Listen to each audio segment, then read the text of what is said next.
Selamat datang kembali di Deep Dive kita. Pernah nggak sih Anda ketemu orang yang kelihatannya, wah, spiritual banget gitu ya? Ngakunya dekat sama Tuhan, sudah mencapai makom ini itu, tapi kok, perilakunya ke tetangga misalnya, ampun deh, jauh dari kata baik. Nah, sumber kita kali ini menyebut fenomena ini sebuah paradoks yang ya bisa dibilang menggelikan tapi sekaligus mengerikan.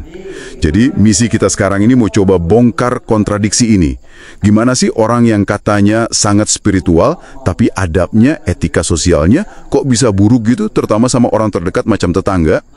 Apakah ini cerminan gagalnya spiritualitas asli kayak tasawuf? Atau ini justru ya penyimpangan aja? Sumber kita ini bakal bantu kita memahami apa itu realisasi spiritual sejati dan kenapa adab jadi tolok ukurnya. Oke, kita langsung bedah aja ya. Iya, ini menarik sekali. Sumber yang Anda pegang ini menegaskan ya bahwa ini tuh bukan kegagalan ajaran tasawuf yang asli, bukan. Tapi ini lebih kayak karikatur buruknya gitu. Akarnya itu justru, kata sumber ini, penyakit hati yang tersembunyi. Ada takabur. Kesombongan spiritual ya? Betul, sombong secara spiritual. Dan satu lagi, ujub. Itu loh, rasa kagum sama diri sendiri, merasa hebat karena ibadahnya, lupa kalau itu semua dari Allah. Padahal spiritualitas sejati, kalau kita lihat dari Al-Quran, Sunnah, para guru sufi yang lurus, itu justru diukurnya dari kesempurnaan akhlak, karakter. Oke, jadi bukan di klaimnya ya, tapi di karakter yang keluar sehari-hari. Terus kalau gitu gimana dong jalan spiritual yang benar itu? Sering dengar istilah syariat, hakikat, kadang bingung juga gimana memahaminya secara ya gampang gitu. Sumber ini memang menjelaskan pilar-pilarnya ya. Ada syariat, tarekat, hakikat, makrifat. Tapi yang paling dasar, yang nggak bisa ditawar sama sekali, itu syariat, hukum agama. Itu ibaratnya kayak kapalnya lah. Kalau mau nyebrang lautan spiritual, buat sampai ke hakikat, ke realitas inti, ya harus pakai kapal yang benar, yaitu syariat. Malah sumber ini bilang, kalau ada yang ngaku sudah sampai hakikat, tapi sengaja melanggar syariat, itu dianggap sesat. Serius, sampai disebut zindik. Zindik? Wah. Iya.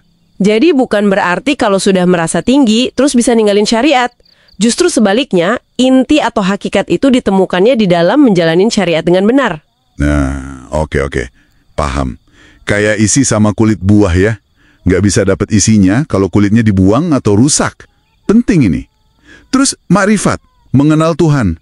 Itu gimana? Betul, makrifat itu tujuannya. Tapi bukan sekedar tahu informasi tentang Tuhan ya, beda. Ini mengenal Tuhan. Lewat mana? Lewat hati, kolb, pengalaman batin. Dan uniknya, keadaan makrifat ini justru melahirkan tawadu, kerendahan hati yang luar biasa. Bukan malah sombong. Dicapainya lewat fana, proses menghilangkan ego, bukan membesarkan ego. Makanya kalau ada yang merasa, wah saya sudah mencapai makom ini, nah sumber ini bilang, itu malah bukti dia belum paham esensinya. Karena pencapaian sejati itu murni anugerah dari Allah, bukan hasil usaha kita semata. Nah, ini dia. Balik lagi ke soal tetangga tadi. Ini yang menurut sumber Anda sangat menarik. Dikatakan kalau akhlak, karakter itu ya cermin jiwa yang nggak bisa bohong. Jadi adab buruk ke tetangga itu bukan sekedar khilaf dikit. Bukan gitu ya. Tapi itu kayak ekspresi spontan dari apa yang ada di dalam hati. Mungkin sombong atau cuek atau apa gitu. Tepat sekali. Tradisi kita, Islam itu kan kuat sekali ya penekanannya di sini. Kayak Imam Al-Ghazali misalnya. Beliau kan menjelaskan hubungan erat antara batin dalam dan zohir luar. Nggak bisa dipisah. Hati yang sehat, kolbu salim kata Al-Quran, itu pasti akan memancarkan perilaku yang indah, yang baik. Jadi kalau perilakunya buruk, itu kayak lampu merah. Ada yang nggak beres di dalam hatinya. Dan tasawuf itu sendiri intinya ya ilmu untuk memperbaiki akhlak ini, pembersihan hati. Tapi mungkin ada yang mikir, kan yang penting hubungan saya sama Tuhan. Hablum minallah, ibadah saya udah bagus.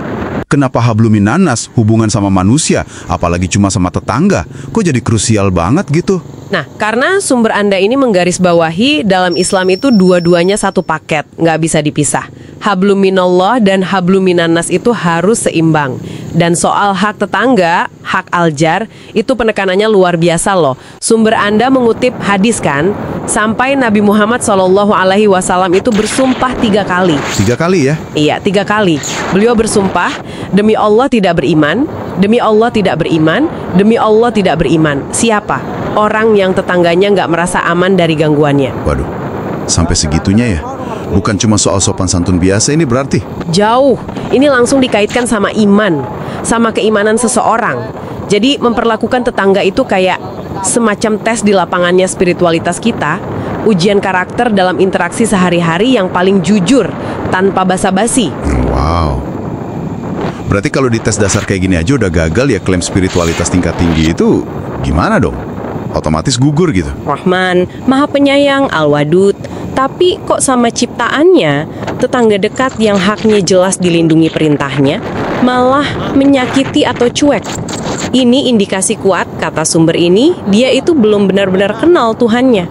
Mungkin yang dia sembah itu ya egonya sendiri yang sudah bengkak karena ujub dan takabur tadi. Istilah kerennya spiritual bypassing gitu ya. Pakai topeng spiritual buat lari dari tanggung jawab jadi manusia baik. Persis, itu dia. Sumber ini sampai ngasih perbandingan jelas loh. Sosok arif billah sejati, wali Allah yang beneran, itu cirinya apa? Rendah hati, tawadu, patuh banget sama syariat, akhlaknya mulia, penuh kasih, sabar, nggak gila hormat, nggak cari popularitas. Terus yang palsu. Nah sebaliknya, si Mudi yang ngaku-ngaku atau mungkin wali setan, itu cenderung meremehkan syariat. Sombong, haus pengikut, cari masa. Perilakunya sering nggak konsisten, kadang baik, kadang buruk. Fokusnya sering ke hal-hal aneh, pamer karomah gitu. Bukan ke istiqomah, keteguhan dalam kebaikan. Oke. Jadi jelas banget ya bedanya. Kalau kita tarik benang merahnya nih. Intinya adalah integrasi. Hablum minallah dan hablum minannas itu harus menyatu. Nggak bisa salah satu aja. Spiritualitas yang otentik itu justru bikin orang jadi lebih manusiawi, lebih berbelas kasih. Nggak malah jadi aneh atau antisosial. Keseimbangan itu kuncinya. Lihat aja tujuan sholat kan. Innas sholata tanha anil fahsya'i wal munkar. Mencegah perbuatan keji dan mungkar. Itu kan efek sosialnya jelas banget. Betul. Jadi kesimpulannya nih, ukuran sejati kedekatan kita sama Tuhan itu ya bukan dari klaim hebat atau penampilan luar ya, tapi lebih ke gimana indahnya karakter kita, lembutnya sikap kita, kedermawanan, rasa damai yang orang lain rasakan kalau dekat kita. Pokoknya meneladani Nabi, uswah hasanah. Wah, banyak banget ya yang bisa kita ambil pelajaran dari sini. Tentang gimana spiritualitas sejati itu nuntut etika sosial yang tinggi, terutama ke tetangga. Dan gimana klaim sebaliknya itu bisa jadi cuma gejala penyakit ego. Iya betul. Dan ini mungkin bisa jadi bahan refleksi buat Anda semua yang mendengarkan. Coba deh perhatikan, di luar penampilan atau klaim-klaim besar seseorang, gimana sih interaksi dia sehari-hari dengan orang biasa di sekitarnya? Tetangga, teman kerja, keluarga. Kira-kira tanda-tanda halus apa dalam adab sehari-harinya yang bisa bantu kita melihat ini spiritualitas yang beneran nyambung ke hati atau ya cuma tampilan luar aja, cuma topeng ego. Sesuatu untuk kita renungkan bersama. 18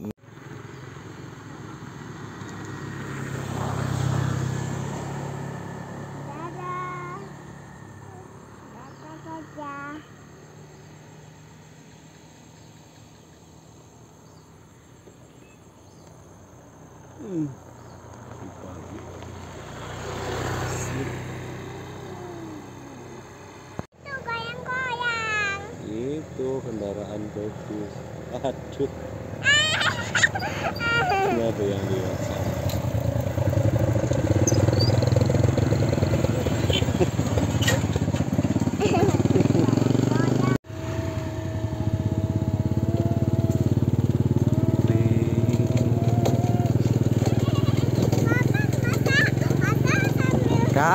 Kalem. Sebentar aja.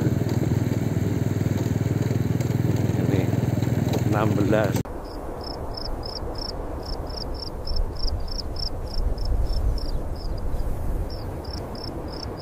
Yo. Kang ngene ya mlaku ngene. Sejitik. 5 tindak mlaku ngene.